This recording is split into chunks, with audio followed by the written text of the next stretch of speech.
Donc, si vous ouvrez un fichier Excel, on va se retrouver avec un ruban où il y a plusieurs onglets. Par exemple, si je commence avec l'onglet Accueil, donc cet onglet, il est plutôt orienté côté mise en forme. Par exemple, je peux venir changer ici la police de mon texte. Je peux rendre mon texte en italique, souligner, changer les couleurs, fusionner ou non mes cellules, insérer ou supprimer des colonnes ou des lignes. Donc, il y a vraiment trop de choses qu'on peut faire avec cet onglet. Pour l'onglet Insertion, donc là, il y a beaucoup plus de choses à comparer avec l'onglet Accueil. On peut par exemple insérer un tableau croisé et puis c'est un tableau qui va me permettre de jouer et de croiser les données pour en sortir des réponses de manière beaucoup plus simple. C'est vraiment super intéressant. On verra ça par la suite dans les vidéos à suivre. On peut venir insérer des graphiques, donc que ce soit des courbes, des histogrammes, plein de choses. On peut aussi insérer des équations et des symboles, donc on verra ça aussi par la suite. Pour l'onglet mise en page, c'est vraiment orienté côté impression. Donc, on peut venir par exemple changer la taille de notre feuille, ajuster la zone d'impression. Donc, vous voyez bien que c'est plutôt vraiment orienté côté impression. Pour l'onglet formule, donc Excel offre des milliers de formules qu'on pourra utiliser. Et puis, vous voyez bien que là, il y a plusieurs thèmes. Donc, les formules sont classées selon les thèmes. Par exemple, si je clique sur maths et trigonométrie, j'aurai plusieurs fonctions que je pourrais utiliser, plusieurs fonctions, et qui sont plutôt vraiment orientées côté maths et trigonométrie. Si je clique sur le thème financier, donc j'aurai aussi des formules, des fonctions que je pourrais utiliser pour le thème financier uniquement, etc. Pour l'onglet données, donc cet onglet va me permettre soit d'organiser les données en créant des groupes, ou bien aussi je peux venir importer des données.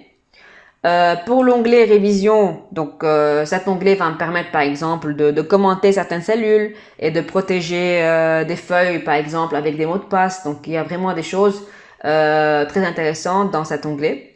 Et finalement pour l'onglet affichage, donc il va me permettre d'afficher ou non des choses sur ma feuille. Par exemple, si ici je viens enlever le petit juste pour le quadrillage, vous voyez bien que le quadrillage a disparu. Si je peux venir enlever les en-têtes et je peux venir par exemple, ça c'est la barre de formule, je peux venir l'enlever aussi.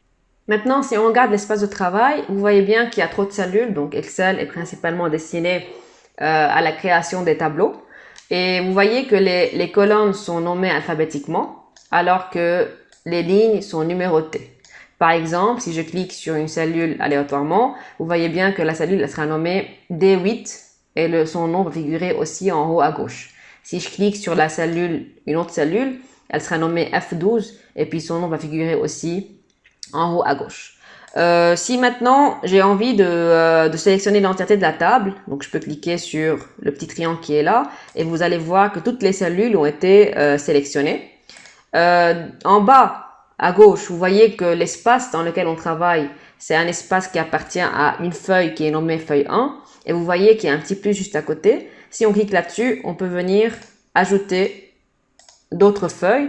Et si je fais un double clic sur la feuille, je peux venir changer son nom. Par exemple, espace 1 par exemple. Et puis je peux nommer l'autre feuille espace 2, etc. On peut venir aussi changer la couleur de l'onglet. Il y a des fois certains utilisateurs qui préfèrent avoir des couleurs qui sont différentes. C'est plus clair. Donc voilà. Maintenant, si je souhaite me déplacer d'une feuille à une autre, ce que je peux utiliser, c'est, ou bien un raccourci que je peux utiliser à travers mon clavier, c'est Ctrl Page Up ou bien Ctrl Page Down.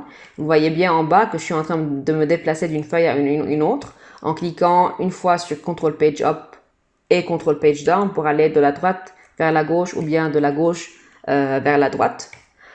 Ce qu'on peut faire aussi, c'est changer, donc faire un zoom in ou bien un zoom out. Soit je peux cliquer sur la règle en bas, ou bien je peux cliquer à travers mon clavier et ma souris. Je peux cliquer sur la touche contrôle et jouer avec la molette de ma souris, donc pour faire un zoom in et un zoom out.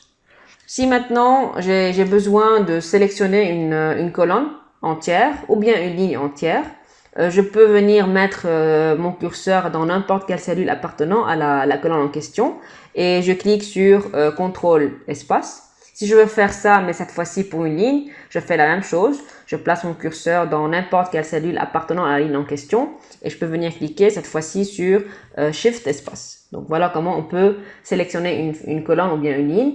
Évidemment, vous pouvez aussi tout simplement venir cliquer sur la lettre de la colonne en question ou bien sur le numéro de la ligne en question.